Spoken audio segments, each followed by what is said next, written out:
Bakit pag nasa nature tayo, madalas nating sabihin, para tayo nare-recharge? Ito ang napili kong lugar para subukan ang isang bagay na sabi nila nakakapag-recharge ng katawan at nakakapag-heal. Tawag dito grounding o paglalakad ng nakapaa sa earth. Pag daw nakadikit ang paa mo sa earth, ginagamit mo itong electrical conductor.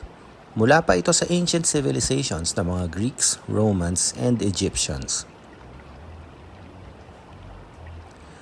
Yung iba ang tawag dito, earthing.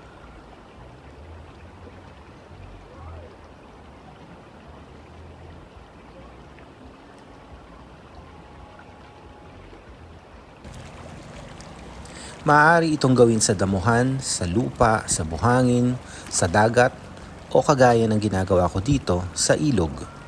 Basta direct connection sa mundo. Naa-absorb natin ang electrons ng Earth na nag-neutralize daw ng free radicals. Parang antioxidants.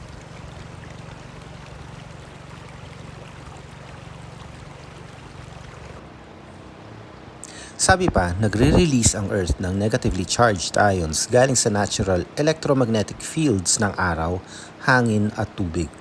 Kagaya ng mga katawan natin na negatively ionized. Kaya may mga naniniwala na nagfa-function ng mas maayos sa mga katawan kapag nakaakma ito sa frequencies ng mundo. So kung gano'n ang theory nila, habang tumatanda pala tayo, palayo tayo ng palayo sa Earth's free radicals. Imagine lagi tayo nakatsinelas, sapatos, nakakulob sa mga buildings, napapalibutan ng mga appliances, gaya ng gadgets na lagi nating hawak.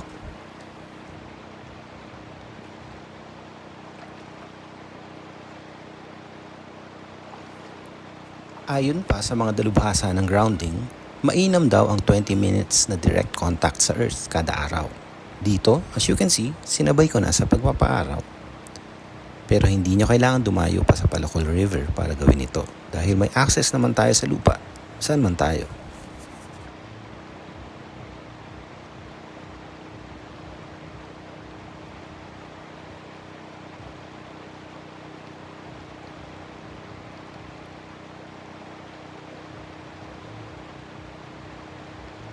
Make sure lang na nakatingin kayo sa tinatapakan nyo kasi kagaya nito, merong tansan.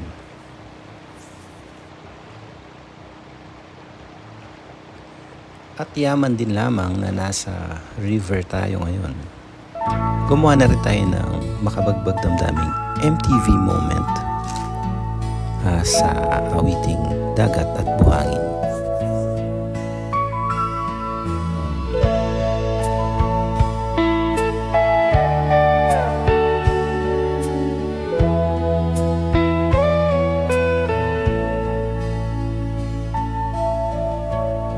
Sana ako ang dagat at ikaw na may buhangin. Sa tuwing ako'y lalapit,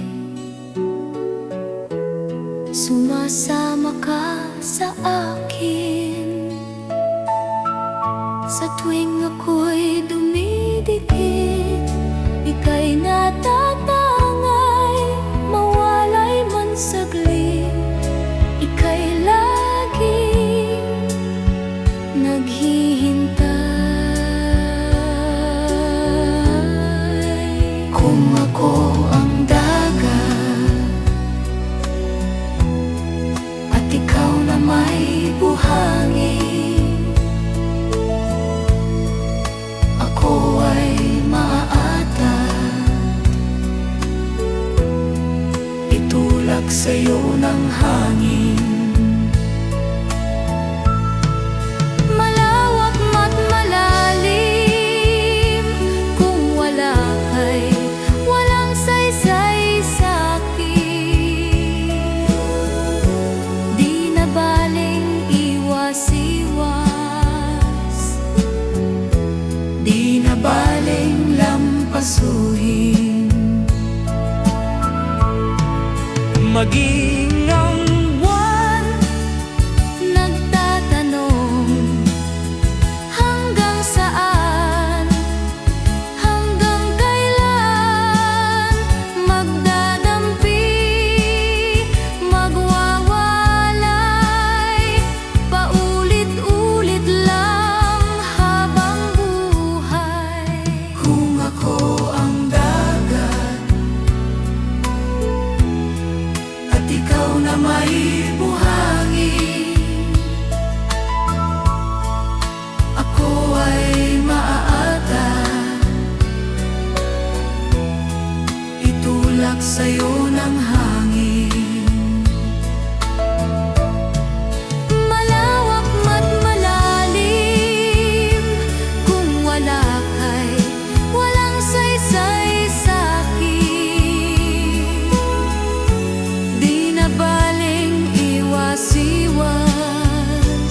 minuto'y susuyuin. Amazing, ano? All the benefits that we can get sa mga biyaya na madalas natin matake for granted. Gaya ng lupa, damo, halaman, dagat at buhangin. At since nagbasa na pala ako ng paa, dineside ko nang itodo ng i-embrace ang nature. See you sa next episode. Kung ako ang dagat at ikaw na may buhangin, ako ay maaata itulak sa'yo